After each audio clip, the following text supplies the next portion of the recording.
Let's go ahead and get Mr. Copeland in.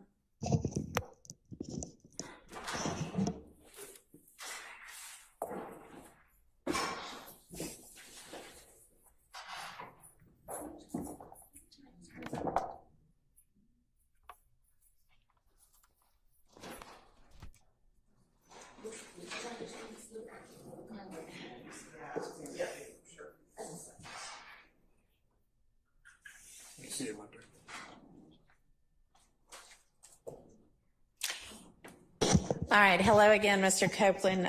Your attorney, Mr. Melnick, is with us by Zoom right now. You can see him on the video screen and he can see you. If there's any time you want to talk to him privately, let me know that. And I know y'all have had an opportunity since you and I spoke this morning from the bench and the stand to talk about the fact that the state is not interested in you pleading the fifth, and in order to avoid you pleading the fifth, they have secured an order that says you now can be essentially compelled to testify because we are acknowledging that anything that you say, we cannot prosecute you for a crime other than perjury or false statements based on something that you might say that would otherwise incriminate you if it weren't for this immunity order. And if knowing that you still choose not to testify, the court can and will hold you in contempt. And what happens in that event is that you go to jail. And the length of time that you could be held in jail for if you don't change your mind and say, okay, I guess I will take the stand, is through the end of this trial. I don't know how long it's going to last. I think previous projections had been February or March of next year. I don't know yet, but I guess that's not outside the realm of possibility.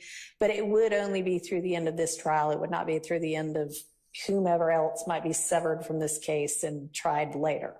And I know Mr. Melnick's talked to you in more detail about that. So I want to see if you have any questions of the court about that. I didn't understand. Now you said at the beginning. Didn't understand anything. All right. So. No, I'm saying, like, I heard you, but I don't know what you're talking about. Okay. So tell me what it is that you'd like more information about. You said something about what they said about immunity? Yeah. What you mean? Okay. Does anybody, I think I've got the order. Mr. Melnick, have you reviewed the immunity order with him? Oh, you're saying it's the same from last time? Hang on a second. Yeah, the same one as last time. Yeah, yes. That one. So that's the one I'm talking about. And that is still in effect. So you're saying that changed?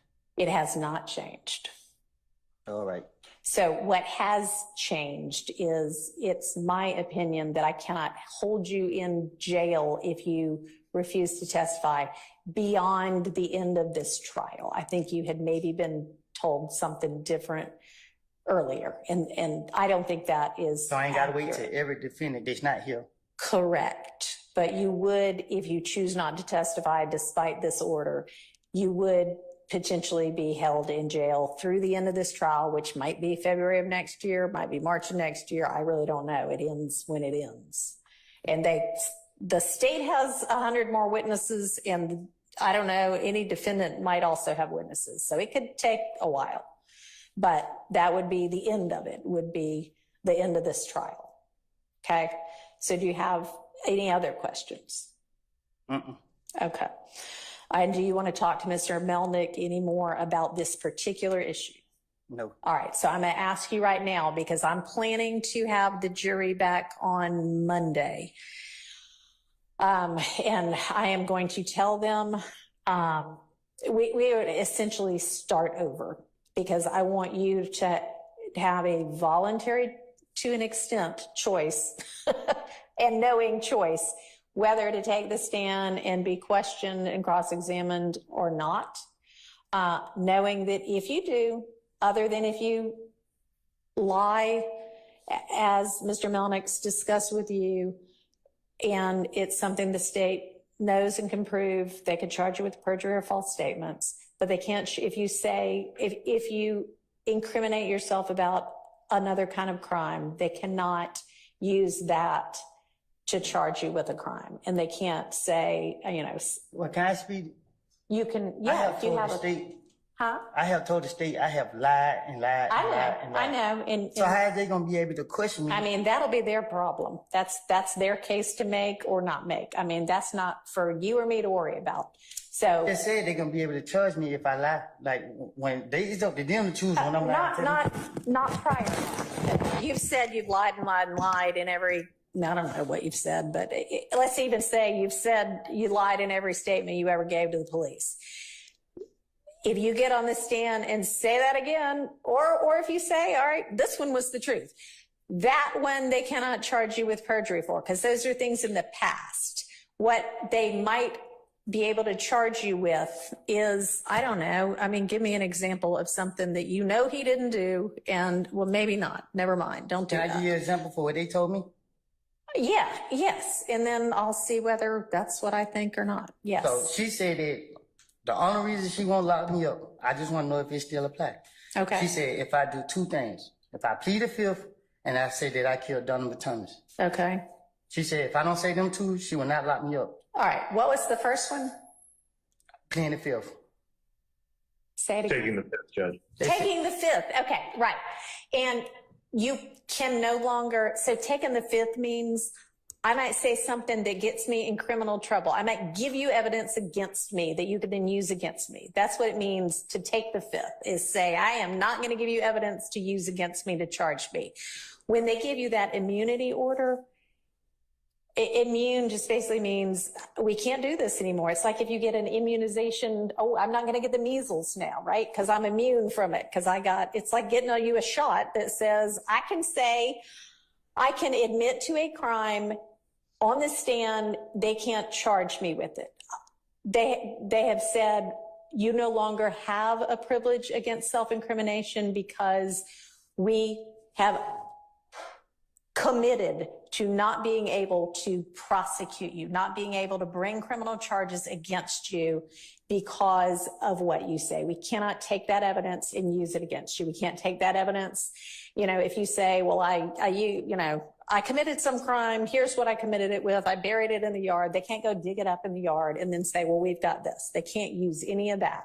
So that's why taking the fifth at this point would get you in trouble. Being held in contempt is what we So what if they don't have formally call it. they facts together? Like they saying something that they don't know what they're talking about, and then they ask me about it. They can ask you about anything they want to. If in your answer you admit to a crime,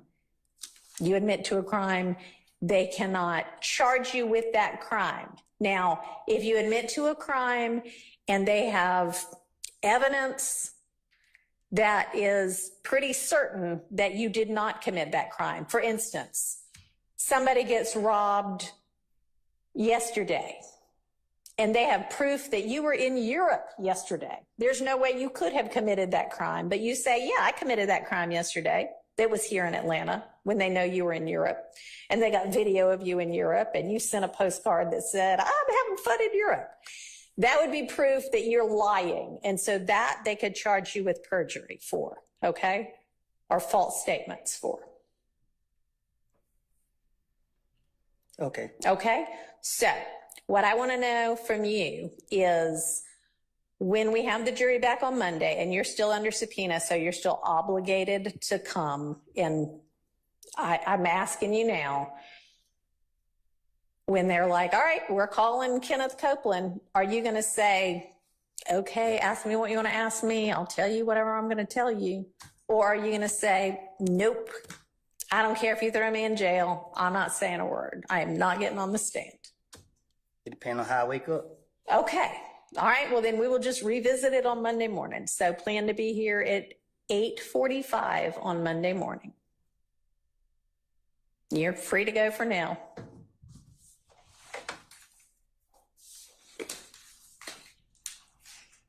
All right, Mr. Melnick, please be with us at 8:45 on Monday morning. Can you